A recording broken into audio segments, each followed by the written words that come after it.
My parents adored my sister and showed absolutely no interest in my wedding. They laughed, saying, "The real celebration will be your sister's wedding."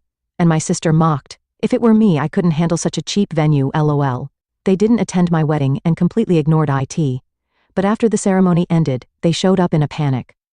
I was at an old church in Cambridge, discussing arrangements for my wedding. The historic building of First Parish in Cambridge exuded a nostalgic atmosphere that wrapped my heart in warmth. Soft light filtered through the stained glass windows, gently illuminating the wooden pews that held over a century of history. In late May, a refreshing breeze lifted the petals of blooming azaleas in the church garden. This season in New England is perfect for weddings. The majestic sound of the pipe organ echoed through the church, filling my heart with solemnity. "Are you sure about this venue?" The church coordinator looked at me anxiously.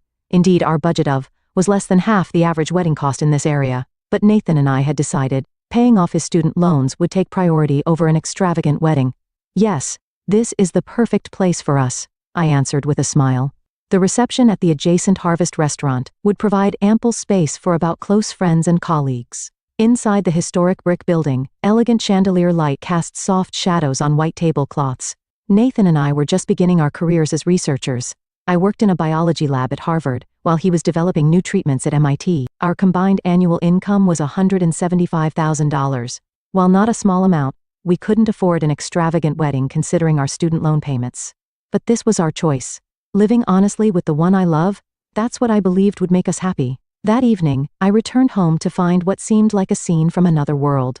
The living room was piled high with luxury brand wedding catalogs, and my sister Vanessa sat there with her fiancé. Her fiancé James was an executive at a major pharmaceutical company, with an annual income exceeding $400,000. "Look, this is our wedding venue." Vanessa excitedly spread out a brochure for a luxury resort hotel.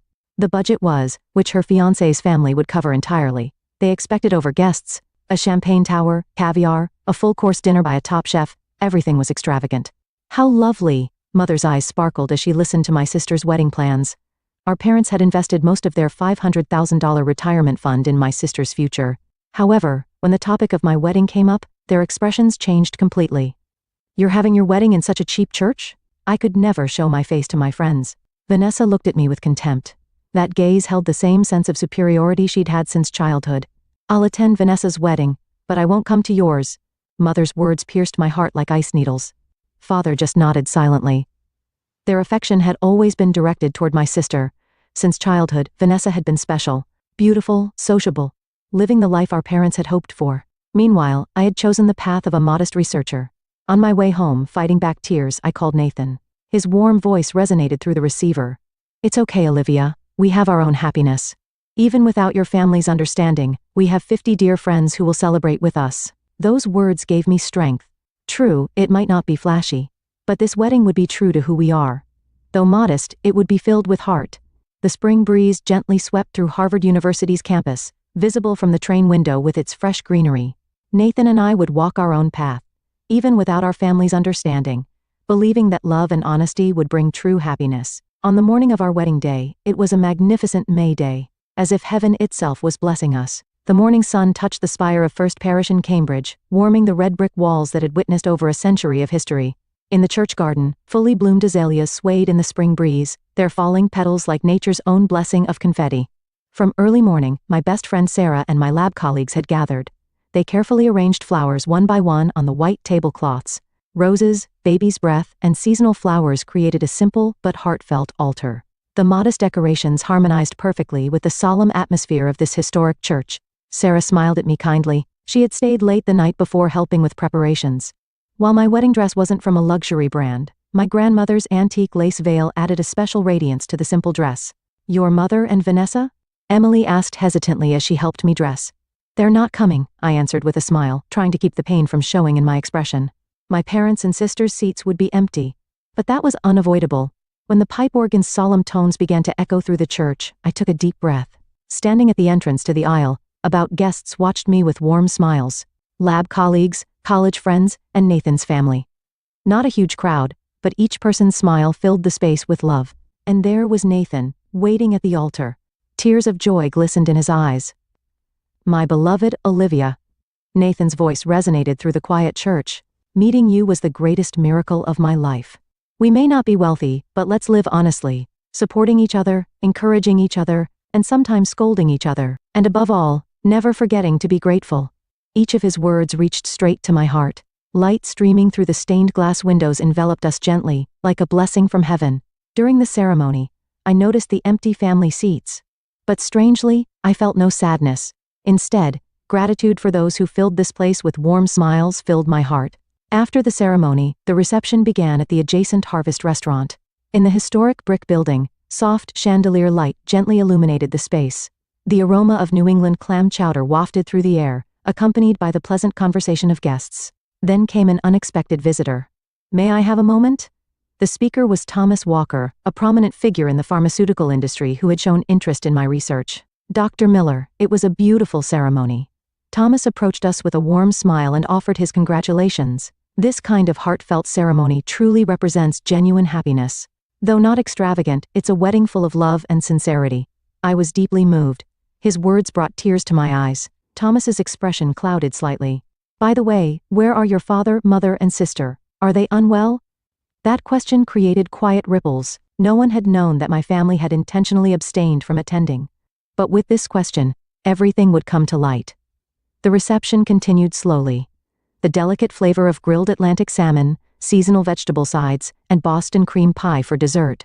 Though not luxurious, each dish contained the chef's sincere care. The guests' speeches were filled with warmth. The lab professor spoke of our dedicated research approach. College friends talked about our meeting and subsequent growth. And Nathan's parents expressed their joy in welcoming me as a new family member. In that warm atmosphere, I realized anew. True happiness can't be measured by material things or money. It lies in the bonds with people who genuinely celebrate with us. Outside the window, the setting sun over Harvard Square cast gentle light, as if reluctant to end the day. A soft bell rang in the Harvest restaurant's reception hall announcing the dessert service. At that moment, Thomas Walker's expression froze. He stared at his smartphone screen, then looked intently at me. His gaze held indescribably complex emotions. "Dr. Miller." His voice maintained its usual dignity, but carried a hint of sadness. "I need to ask you about this post." The smartphone screen he showed displayed my sister Vanessa's Instagram account, posted just 30 minutes ago. There was a shocking message alongside photos of her surrounded by luxury brand bags and dresses. "I'm too embarrassed to attend my sister's cheap wedding. I wouldn't want my friends to see such a modest wedding. Real celebs understand, right?" The post had likes from our parents. Even a comment from Mother. "That's right, the real celebration will be our beloved Vanessa's wedding." The atmosphere in the venue instantly froze. I took a deep breath and slowly closed my eyes. When I opened them, there were no tears. My voice sounded surprisingly calm. My family refused to attend my wedding, saying it was embarrassing. The sound of 50 guests holding their breath was audible. Everyone had believed the pretense of sudden family illness. Thomas quietly stood up. His expression showed a severity I'd never seen before. "I apologize, but I must attend to an urgent matter." He took out his smartphone and quickly began making calls. "Mr. President, I deeply apologize, but a serious issue has arisen. Urgent action is needed regarding our dealings with the Richardson family." With those words, events began moving rapidly. In one corner of the venue, a video conference with multiple executives had begun. The faces on the screen all wore serious expressions. "We should immediately review the $50 million deal with luxury real estate development. Due to ethical concerns, we should reassess all business relationships." The executives' voices quietly but surely moved the situation forward. Thomas himself was drafting a mass email to industry contacts. Clear words lined the text. "Due to the discovery of serious ethical issues, we are immediately reviewing all business relationships with the Richardson family. Actions that disregard basic human values are incompatible with our corporate philosophy." By then, inquiries from multiple business partners had begun flooding James's company. Smartphone notifications continued ringing like warning bells. "What have you done?" James's angry call to my sister. His voice was so loud it could be heard outside the restaurant. "The company's reputation is ruined. All contracts will be void." Immediately after, my sister's tearful call to Mother. "Mom, this is terrible. James is furious. The company is in trouble." Panic spread like an avalanche. Father received an urgent call from a friend warning him, "Things have gotten serious." The entire family panicked and began rushing to the wedding venue. Meanwhile, I quietly sipped my champagne. The sweetness of the Boston cream pie felt strangely pleasant. Beside me, Nathan gently squeezed my hand. The atmosphere in the venue had changed, like the calm before a storm. Guests watched quietly, but with tangible tension, anticipating what would unfold. Thomas stood before us again and bowed deeply. I sincerely apologize for causing such a disturbance on your special day. I gently shook my head. No, thank you for revealing the truth. Just then, the restaurant door burst open with a loud sound. There stood my family, with hurried footsteps. My parents and sisters' expressions were completely distraught, having lost all their usual dignity and arrogance. Mother's makeup was smeared, her appearance disheveled in a way she would never normally allow. Vanessa, though wearing a luxury brand dress, was pale and trembling. Father tried to speak but kept losing his words, just standing there. Olivia, please. Mother's cry echoed through the venue. Her voice held none of its usual haughtiness. Instead, it dripped with pure fear and desperation. James's company is in trouble. Do something. My sister cried out, nearly collapsing. Big sister, help me. The engagement might be called off. Please, do something. The air in the venue instantly froze. All 50 guests held their breath at this unexpected development. The chandelier light illuminated this dramatic scene like stage lighting. I slowly raised my champagne glass to my lips. Though we hadn't prepared crystal champagne, this modest vineyard sparkle held our own pride and dignity. After taking a sip, I spoke quietly. Would you please be seated? It's poor manners to cause a scene in front of everyone. At those words, Mother seemed to come to her senses, suddenly realizing there were guests present. Oh yes, of course. Mother sat down flusteredly, and Father and my sister followed suit. Next to me, Nathan gently squeezed my hand. His warmth gave me strength. My sister began speaking through her sobs. All of James's company's $50 million in deals might be cancelled. If that happens, the engagement. My life, isn't this the result of you mocking my wedding as cheap and posting about it on social media? Thomas Walker stood up, interrupting my sister's words. His expression held severity but also dignity. Richardson family. His voice quietly but surely resonated through the venue. This is no longer just a family matter. It's a serious ethical issue that goes to the core of our business. My parents' and sisters' faces grew even paler. Discrimination based on social status and economic power. Abandonment of family love. And publicly flaunting these actions on social media. These acts directly oppose the ethical values our industry holds most dear. Thomas quietly scrolled through my sister's post on his smartphone. Cheap wedding, can't show it to my friends, and the likes from parents. This post is already causing major ripples throughout the industry. Father's shoulders slumped.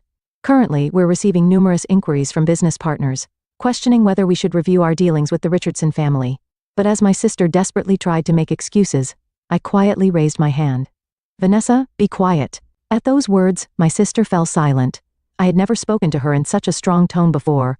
This is the fruit of the seeds you sowed, nothing more, nothing less. I picked up my dessert fork. While quietly cutting into the Boston cream pie, I continued. You couldn't celebrate my wedding as family. Instead, you mocked and despised it. How can anyone trust you as business partners? A heavy silence hung over the venue. In that silence, I slowly brought the dessert to my mouth.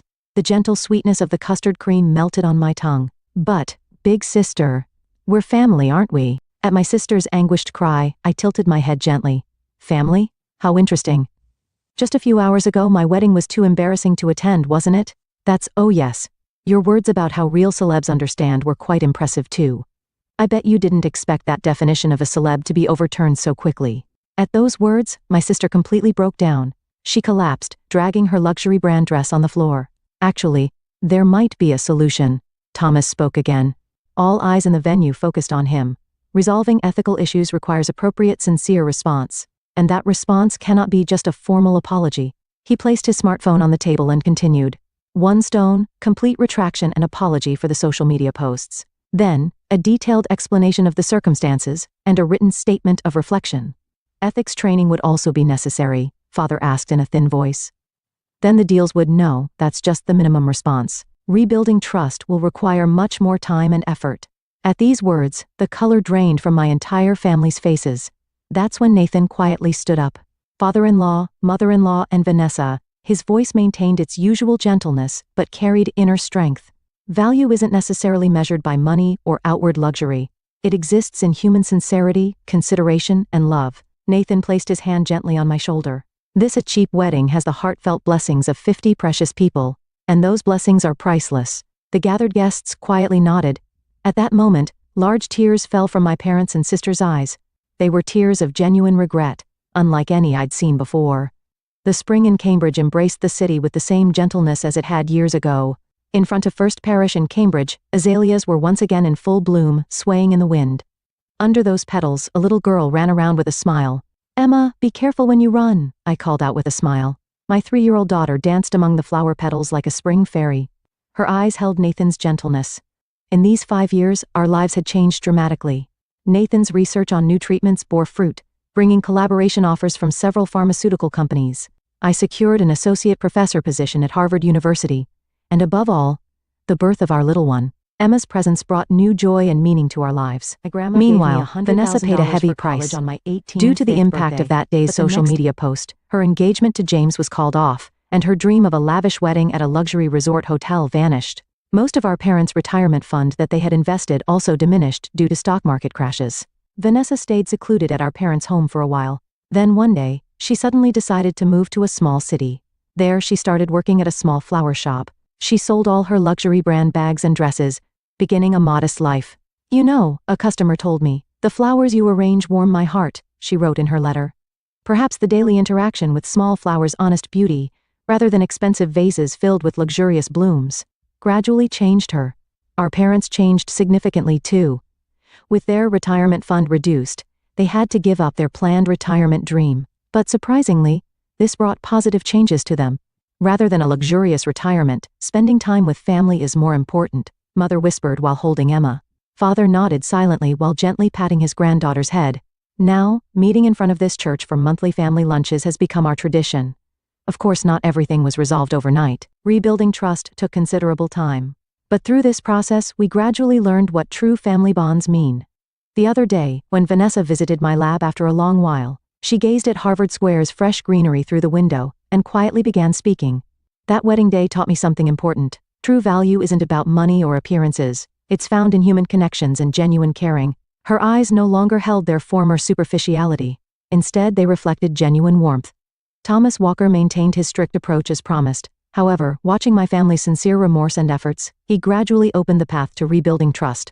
"People make mistakes. What's important is what they learn from those mistakes and how they grow," he reportedly said at a recent business meeting. "Now, we're building a new form of family. It might not be perfect, but I believe true affection grows within that imperfection." Emma still plays under the azalea petals. The spring sunlight gently illuminates her smile. "Come on, it's almost lunchtime. Everyone's waiting, sharing meals with family, such simple happiness." Perhaps that day 5 years ago taught us its importance in an unexpected way. At Harvest Restaurant, white tablecloths are laid as always, with chandelier light softly swaying. The meal isn't extravagant, but the joy of sharing this time together seems more valuable than any luxury cuisine. Emma, Grandma, and Grandpa are here. Watching my daughter happily run to them, I smiled quietly in my heart. Life sometimes takes unexpected turns, but each twist and turn leads us to the right place. A spring breeze gently swept through Harvard Square,